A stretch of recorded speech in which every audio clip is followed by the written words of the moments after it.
Hello everyone, this is A Story with Veronica.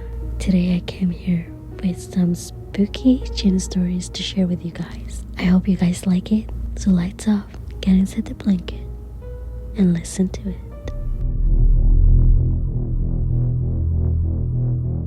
I was visiting Pakistan to attend a wedding on the day off. I still had some homework to do. This was during winter break of senior year, and my professor assigned us a huge project. The family left without me, and I was home alone working in a computer room. My cousin had a later class at her college and then some work to do, and the plan was that I wait for her to come home, get ready, and go to the wedding with her. So when my cousin arrived and I was just finishing up what I had to do, my eyes were on the computer and I didn't even pay attention and responded to her. She came to the room, said salam, and that she was getting ready and to be ready to leave in 30 minutes. I said okay, finished my work and got ready.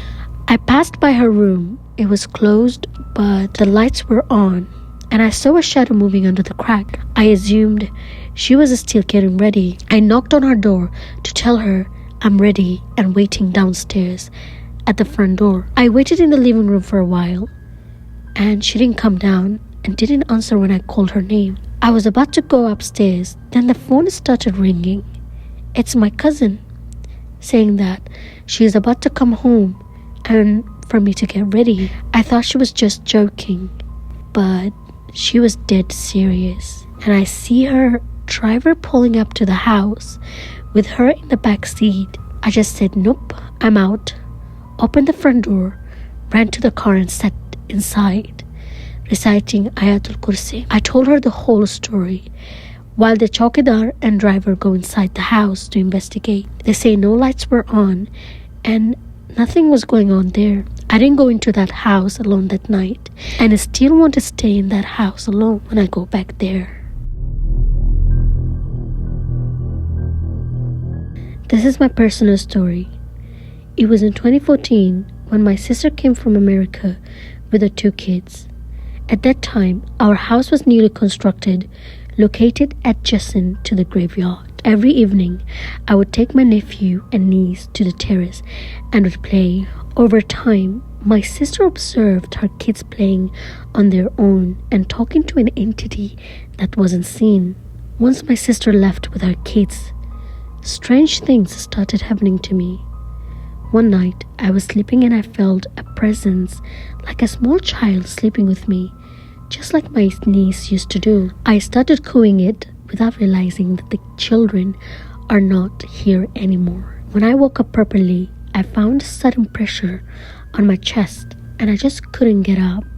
I could move my fingers and arms, so I wasn't paralyzed, but there was a huge weight on me that prevented me from sitting up. I tried reciting Ayatul Kursi and it took a while, almost 15 minutes, before I felt that presence and weight go off me. I started wearing a talisman after that. It was also not something that was happening to me, but also my little sister too. My mother then, on the advice of my grandfather, did something like burn a few things, papers with some symbols wrapped in black cloth in desi ghee, plus a few in mustard oil, while staying in the terrace for a few days, reciting something. Nothing ever serious happened after that.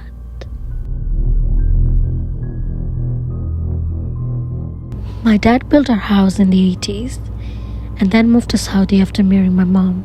My daddy, paternal grandma, lived there alone with her servants. My family, including my aunts who lived abroad, would spend their summer break in this house for 1-2 months every year. Daddy lived downstairs and the upstairs would stay locked until summer. We recently moved to India, and because no one particularly lived properly here, we only had 3 ACs in the house, 2 downstairs in Daddy's room and guest room, and 1 upstairs in my room. So 1 room was inhabited by my sisters, which was guest room, 1 by my daddy and my parents, and I took the room upstairs because I like my privacy. There were 3 rooms with attached bathrooms upstairs, 1 dad's room, 1 my room, and one my sister's. Dad had all his clothes and everything upstairs and would sleep downstairs. 10 months after moving, I was coming out of my room upstairs and saw my dad heading into his bedroom. I didn't pay much attention and went downstairs to find him sitting with Daddy. I asked him if he was just upstairs. He said he hadn't gone up all day. Another incident that happened with me was when I came out of my room and saw the light of my sister's bathroom on and saw some shadows shuffling in her room. I clearly saw dark shadows move here and there. I thought it was my sister and called her name and went into the dark room to find no one. I turned on the lights and thought maybe she went into her walk-in closet and there was no one. This one time, it was 2 a.m. and I was singing in my room, dancing, went to the toilet, didn't close the door, and I distinctly heard someone sit on my bed. It's a wrought iron bed, so if a toy falls on it or a cat jumps on it, it would make no noise. Only a person can make it squeak. So I started screaming, "Who is it? Who is it?" And I heard the squeak again, like the person got up. When I went out to check, it was empty. There was no one. I also started having gruesome dreams, and my mom used to tell me not to narrate them. Once I was sleeping and it started coming out of my slumber when I heard voices like mumbling, and it was right next to my ear. I opened my eyes and lay wide awake for 2 minutes. The mumbling wasn't far, it was really close to my ear.